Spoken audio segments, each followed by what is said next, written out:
the Ilocano word for brave, courageous, fearless. This virtue propel humanity forward, for it does not mean that absence of fear.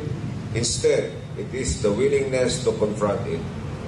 It is bravery in its rawest form, the unwavering commitment to protect others, even at the cost of one's life. It is courage that acts as a quiet voice that whispers to us to keep going.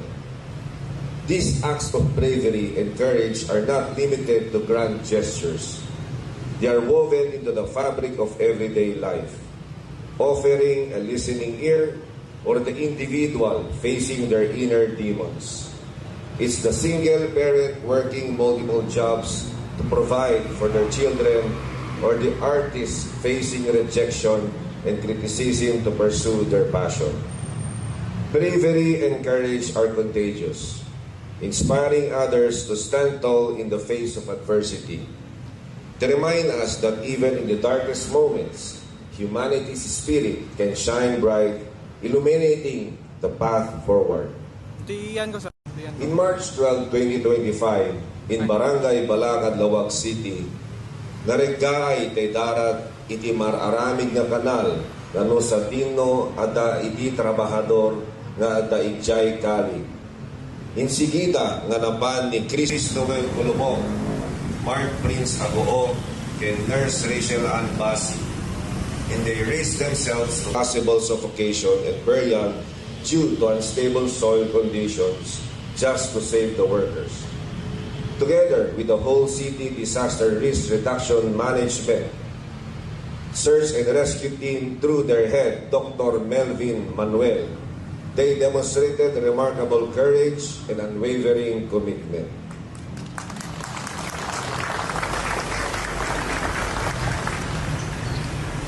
Di may samet nga insidente ti urang di Barangay 16 in September 2025, where several business establishments were engulfed by fire.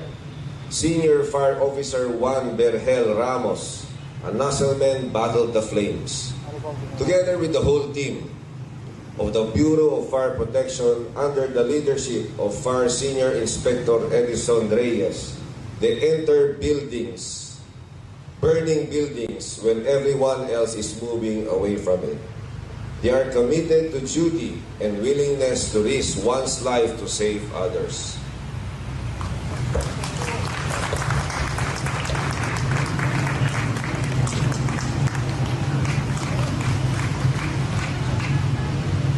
Investment nga ti hospital itinaganakan ti maysa nga buntis one fine day last year. Ket Madina na idalonen iti ayan iti tricycle iti naglugana na latan iti kinaganakan. It was a safe delivery due to the courage of Hani May Agkawili, Perlas May Angela Amigo, Lawrence Aquino, Sheena Bartolome, and Simon Peña.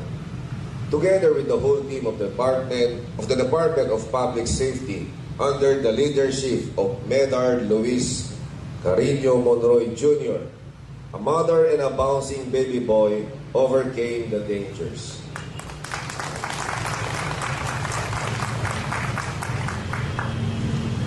The committee sacrifices too of our jail guards and all personnel of the Bureau of Jail Management and Penology under the Jail Senior Inspector Sheila Marie Sapaden is very crucial in our society.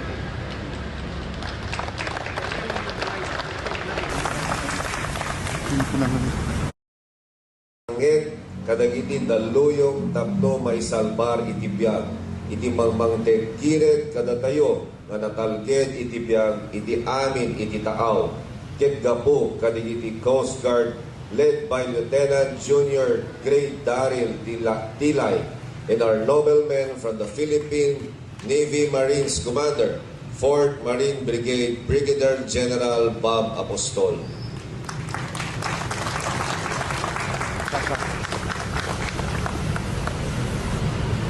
Empowering individuals to overcome fear, adversity, and uncertainty is what the Police Staff Sergeant Geoffrey King Ansagay showed everyone kaya dahitoy lang nabiin nga ang si Imalso when a mentally disturbed individual bothers the public because he was seen on the streets holding a knife. Immediately seen by PSSG Ansagay, he confronted the mentally disturbed individual and engaged to claim the weapon from him to avoid further incidents.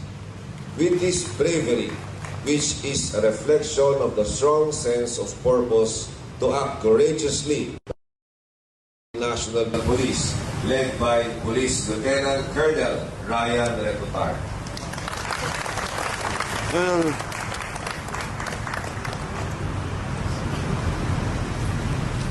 These are the very definition of what we are celebrating today.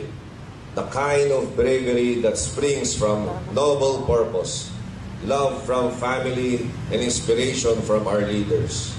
I thank all of you for sharing this special occasion with us. I would also like to acknowledge our Vice Mayor Ray Carlos Fariñas and Honorable Justin Clarence Stewart. To the department heads, employees of the City Government of Lawag, guests, and to the whole Lawagueño community, it is a beautiful day indeed to be bold, brave, and courageous na impang nga bigat.